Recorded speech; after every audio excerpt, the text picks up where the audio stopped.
अब CBSE board class 10 class 12 बच्चों compartment exam के रिगार्डिंग बच्चों के जैसे ही डेट्स नज़दीक आ रहे हैं। अब देखो आज 11th है और 17th को आपका एग्जाम है, बहुत कम दिन बचा हुआ है। ठीक है, तो हार्डली अब 5 दिन आप रख लो कि आपके पास है रिवीजन के लिए, उसके बाद आपका एग्जाम हो जाएगा। सो बच्चे बहुत ज़्यादा डाउट में हैं कि पेपर ईजी आएगा हार्ड आएगा। आपके पास तरह तरह के सवाल हैं, तो उन सवालों में से कुछ सवालों को हम आज डिस्कस करने वाले हैं। पेपर इजी और हार्ड में अगर देखा जाए तो पेपर की कैटेगरी जो होती है मैं आपको पहले भी बता चुकी हूँ, easy plus moderate plus difficult. ठीक है, दिस इज अ कॉम्बिनेशन। किसी भी क्वेश्चन पेपर में ना ये तीनों ही कंटेंट अवेलेबल होता है। अब पेपर ओवरऑल क्या होगा वो डिपेंड करता है कि इजी वाला पार्ट कितना है, मॉडरेट कितना और डिफिकल्ट कितना है। तो जो बोर्ड वाला पार्ट होता है ना वो मॉडरेट टू डिफिकल्ट की रेंज में पहुंचता है, जो आपका मेन बोर्ड का एग्जाम होता है। और जो कंपार्टमेंट वाला होता है ना उसमें उसी तरह के क्वेश्चन होते हैं। ऐसा नहीं होता कि बहुत इजी क्वेश्चन आ जाएगा, लेकिन होता यह है कि उसको थोड़ा सा इजियर की तरफ रखते हैं, यानी कि ज्यादा क्वेश्चन इजी टू मॉडरेट के रेंज में होता है। ठीक है, तो ओवरऑल आप कह सकते हो कि आपका क्वेश्चन जो होगा वो मॉडरेट ही होगा, little less difficult than your board exam, but उतना भी ड्रास्टिकली इजी नहीं होता। हालांकि डरने की बात नहीं है। Now there is one more thing which is called passing criteria. इसको लेके बच्चों में काफी सारा कंफ्यूजन है, 10th वालों में भी है 12th वालों में भी है। हालांकि ये मैं आपको पहले भी बता चुकी हूँ, अभी एक बार फिर से बताती हूँ। क्लास 10th और क्लास 12th, देखो बेटा ओवरऑल पासिंग क्राइटेरिया जो सीबीएसई बोर्ड की होती है वो होती है 33%। ठीक है, 10th के लिए भी है 12th के लिए भी है। एग्जाम जो होता है आपका उसके दो सेक्शन होते हैं, थ्योरी एंड प्रैक्टिकल। ठीक है, तो जो 10th के बच्चे हैं उनको थ्योरी प्लस प्रैक्टिकल मिला के कितना लाना है, 33 आउट ऑफ 100 मिनिमम, जिसमें से प्रैक्टिकल के नंबर आपको पता है। तो प्रैक्टिकल में आपको आउट ऑफ 20 मिला होगा या मिनिमम 18 मिला होगा। ठीक है, तो थ्योरी में अगर आप 13 to 15 भी लेकर आते हो तो आपका ओवरऑल मार्क्स जो है वो 33 हो जाएगा। 13 से 15 मार्क्स लाना इट इज वेरी इजी। आप सिर्फ ऑब्जेक्टिव क्वेश्चंस करके भी इतना ला सकते हो। ठीक है, अभी भी अगर नहीं पढ़ा है तो अभी 5 साल के पीवाईक्यूज कम से कम रट के चले जाओ, तो पास तो आप कर ही जाओगे। Coming towards class 12, let me clear it कि आपकी जो परसेंटेज है 33 वो थ्योरी में अलग है और प्रैक्टिकल में अलग है। 10th और 12th में डिफरेंस है, सेम नहीं है। 33% 10th का भी है लेकिन उनका थ्योरी प्लस प्रैक्टिकल है। 12th वालों को ये प्रिविलेज नहीं है। आपके प्रैक्टिकल में तो ऑब्वियसली आप पास ही होंगे, नहीं हुए होंगे जो बच्चे उनका प्रैक्टिकल का भी दोबारा एग्जाम होगा, लेकिन ज्यादातर बच्चे प्रैक्टिकल में पास ही होते हैं। तो प्रैक्टिकल के मार्क्स जुड़ेंगे ओवरऑल मार्क्स में, लेकिन पास आपको थ्योरी में अलग से करना है। आपकी थ्योरी जो है अब उसके भी दो हो गए टाइप, एक सब्जेक्ट होगा 70 का, कुछ सब्जेक्ट होते हैं 80 के। तो जो 70 का है उसमें मिनिमम 23 नंबर आपको लाने हैं, और जो 80 का है उसमें आपको 26.4 यानी कि 26 से 27 के बीच आपको नंबर लेके आना है। ठीक है, तो आप पास है। तो अगर थ्योरी में आप 23 लेके आ जाते हो फिर आप इसमें जुड़ेगा प्रैक्टिकल का मार्क्स, फिर वो होगा आपका ओवरऑल मार्क्स। ठीक है, लेकिन अगर थ्योरी में आप पास नहीं होते फिर प्रैक्टिकल के मार्क्स की जुड़ने का कोई क्वेश्चन ही नहीं है। तो 12th वालों के लिए थोड़ा सा डिफिकल्ट हो जाता है, इसलिए नंबर ऑफ फेल्स जो है कंपार्टमेंट के स्टूडेंट 12th में ही ज्यादा होते हैं रेदर देन 10th। ठीक है, and CBSE is making effort, कभी वो बच्चों को फेल कराना नहीं चाहती। दे आर ट्राइंग हार्ड कि आपको अच्छे नंबर दिए जाएं और आप पास हो। और ये बात मैं आपको बार बार इसलिए बता रही हूँ ताकि आपका मोरल बूस्ट हो कि बच्चे copy checking is going to be liberal. ऐसा नहीं होगा कि कॉपी चेकिंग बहुत डिफिकल्ट होने वाली है, मार्क्स अलॉटमेंट अच्छे से होगी। और ये आपको बता दूं अभी अभी बताया पेपर जो होगा वो मॉडरेट आएगा। ठीक है, अब आते हैं कुछ इंपॉर्टेंट चीज जो सीबीएसई के हथियार होते हैं, ग्रेस मार्क्स और मॉडरेशन। ठीक है, देखो मॉडरेशन पॉलिसी जो होती है वो सीबीएसई ने ऑफिशियली लगाई हुई है। तो जो बोर्ड में होता है वो ऑब्वियसली कंपार्टमेंट के एग्जाम में भी होगा, सप्लीमेंट्री एग्जाम में भी होगा। मॉडरेशन का मतलब होता है अगर पेपर जो होता है यानी 3 सेक्शंस हैं, paper A B C 3 set में से अगर कोई सेट बहुत डिफिकल्ट आ जाता है तो सीबीएसई मॉडरेशन लगा देती है, यानी कि जो डिफिकल्ट वाले थे उनके मार्क्स जो है थोड़े से और ज्यादा बढ़ा दिए जाते हैं ताकि वो पास हो सके। ग्रेस मार्क्स ये कहता है कि सपोज मान लो कि 80 मार्क्स का पेपर है and you need to score 27। ठीक है, तो ग्रेस मार्क्स ऑफिशियली नहीं होते, सीबीएसई 5 से 7 नंबर देती है बट वो मेन बोर्ड में देती है। अब जो कंपार्टमेंट एग्जाम है उसमें भी मान लो 27 मार्क्स का एग्जाम है, अगर आपने 20-21 नंबर का प्रॉपर लिख दिया जिसमें आपको एग्जैक्ट इतने नंबर 20-21 आ गए हैं, ठीक है, अब टीचर को लग रहा है कि आपको 5 नंबर या 6 नंबर देना है जिससे आप पास हो जाएंगे, तो ऐसा होता है ना कि कॉपी चेकर जो होते हैं उनके पास भी बहुत सारी कॉपियां नहीं होती हैं कि बोर्ड एग्जाम की तरह कि उन पे प्रेशर है, प्रेशर नहीं है, उनके पास बहुत कम कॉपियां हैं, तो वो कोशिश तो यही करेंगे कि आपको अच्छे से पास कर सके।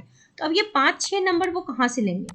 पहला प्लेस होगा अटेम्प्ट, आपने जो अटेम्प्ट लिया होगा उसके नंबर होंगे।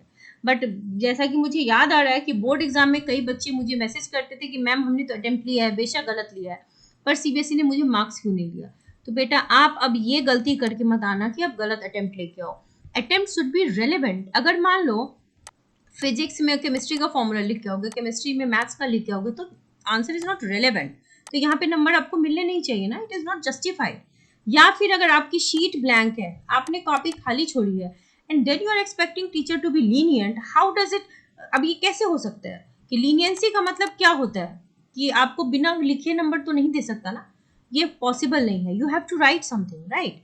अटेम्प्ट आपको लेने हैं। अब जैसे अटेम्प्ट लेने का स्मार्ट तरीका ये है कि मान लो क्वेश्चन है, समथिंग इज देयर, तो आप जो आंसर लिखोगे ना उसमें you have to write something, आप उससे फिगर आउट करो कुछ, और पॉइंट्स में कुछ कुछ लिखना शुरू करो। आंसर जो है वो पॉइंटर्स में लिखना, और जो की पॉइंट्स हो उसको ऐसे हाईलाइट कर देना, ठीक है?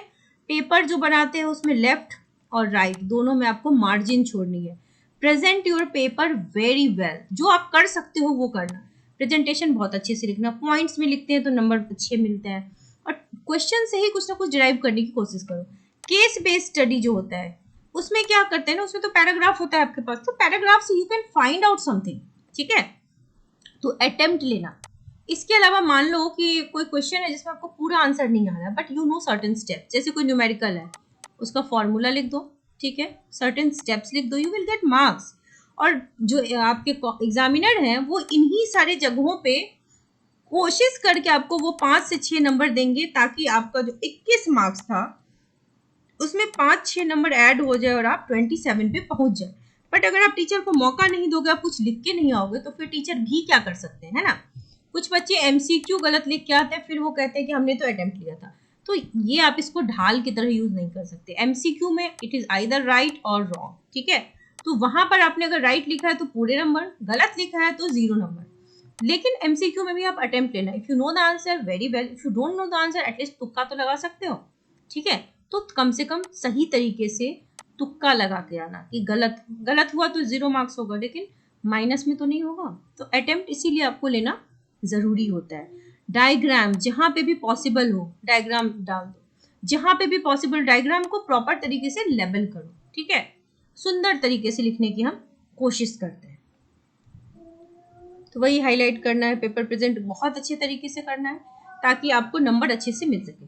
केमिस्ट्री के स्टूडेंट्स के लिए, क्लास 12th केमिस्ट्री के लिए मैं फिर से बता दूं, फिजिकल केमिस्ट्री में you have to know the formulas, ठीक है? फॉर्मूला शीट आपके पास होनी चाहिए फिजिकल केमिस्ट्री में, फॉर्मूला याद कर लो और छोटे छोटे डेफिनेशंस जो होते हैं वो याद कर लो, एंड सर्टेन ग्राफ्स। इतने में आपको फिजिकल का बेड़ा पार है। इनऑर्गेनिक केमिस्ट्री में डीएफ ब्लॉक में आपको क्या करना है, आपको जो ट्रेंड्स हैं वो याद करना है, एक्सेप्शंस याद करने हैं, ठीक है? और जो कोऑर्डिनेशन केमिस्ट्री है, कोऑर्डिनेशन कंपाउंड में आपको नोमेनक्लेचर, आइसोमेरिज्म, फिर उसके बाद जो होता है मैग्नेटिक प्रॉपर्टी, मैग्नेटिक बिहेवियर, ये आपको आना चाहिए, कौन सा पैरामैग्नेटिक है कौन सा डायमैग्नेटिक है, ठीक है? जब भी अनपेयर्ड इलेक्ट्रॉन जहाँ पे हो वो पैरामैग्नेटिक होता है, जहाँ पे पेयर्ड इलेक्ट्रॉन हो वो डायमैग्नेटिक होता है, ठीक है? ये हो गया आपको इनऑर्गेनिक। अब हम बात करें ऑर्गेनिक केमिस्ट्री। ऑर्गेनिक केमिस्ट्री में देखो, आपको देख के लगता होगा, अगर आपने नहीं तैयारी की होगी तो लगता होगा इट्स यूज, कैसे करूं? एक काम करो, नेम रिएक्शंस याद कर जाओ। उसमें भी अगर जो वक्त बचा है उसमें जो इंपॉर्टेंट नेम रिएक्शंस हैं वो आप याद कर जाइए, क्योंकि सर्टेन जो नेम रिएक्शंस है वो बार बार पूछे जाते हैं। जैसे कौन से name reactions? Cannizzaro, Clemmensen's reductions, Stephen's reductions, aldol condensation, ठीक है? ये सब बड़े अच्छे अच्छे नाम है जो बार बार पूछे जाते हैं, ठीक है? तो ये सारे क्वेश्चंस आपको अच्छे से आने चाहिए। क्रॉस एल्डोल, तो ये नेम रिएक्शन सट इतने ही नहीं है, बहुत सारे हैं, इतने नेम रिएक्शंस आपको अच्छे से आने चाहिए। इसके बाद अगर आपसे नहीं हो रहा है रिएक्शन का कन्वर्जन, तो फिजिकल प्रॉपर्टी में बॉइलिंग पॉइंट का बिहेवियर याद कर लो कि बॉइलिंग पॉइंट का ऑर्डर क्या होता है, और एक एसिडिक बिहेवियर। बॉइलिंग पॉइंट का बिहेवियर तो आता ही है, बॉइलिंग पॉइंट का आपको रेंज पूछा जाएगा या इंक्रीजिंग ऑर्डर या डिक्रीजिंग ऑर्डर, और एक एसिडिक नेचर का इंक्रीजिंग ऑर्डर और डिक्रीजिंग ऑर्डर। ठीक है, एक क्वेश्चन और बड़ा फेवरेट है कि अगर मान लो कि ये फिनॉल है, ठीक है, या मान लो कि चलो फिनॉल ही है, अगर यहाँ पर मैं नाइट्रो डाल दूं तो ये ज्यादा एसिडिक क्यों हो गया? नाइट्रो एक इलेक्ट्रॉन विथड्रॉइंग ग्रुप है, नाइट्रो की तरह अगर कोई मान लो यहाँ पर मिथॉक्सी ग्रुप आ जाए तो मिथॉक्सी इलेक्ट्रॉन देने वाला ग्रुप है, मिथॉक्सी वाला जो कंपाउंड होगा वो लेस एसिडिक होगा rather than nitro, and this is a very favourite question of CBSE. ठीक है, इसके अलावा बच्चों जो इंपॉर्टेंट क्वेश्चंस हैं जो आपके बोर्ड एग्जाम में आते हैं उसकी सीरीज मैंने स्टार्ट कर दी है, बहुत से चैप्टर्स कवर हो गए और जो बचे हुए वो भी कवर हो जाएंगे। जो प्लेलिस्ट की लिंक है वो आपके डिस्क्रिप्शन बॉक्स में मिल जाएगी, तो आप वहां से भी सारे इंपॉर्टेंट क्वेश्चन चेक कर सकते हैं। इतने अगर याद कर लोगे तो 100% आपका ऑर्गेनिक का प्रॉब्लम तो सॉल्व हो जाएगा। So wish you all the very best.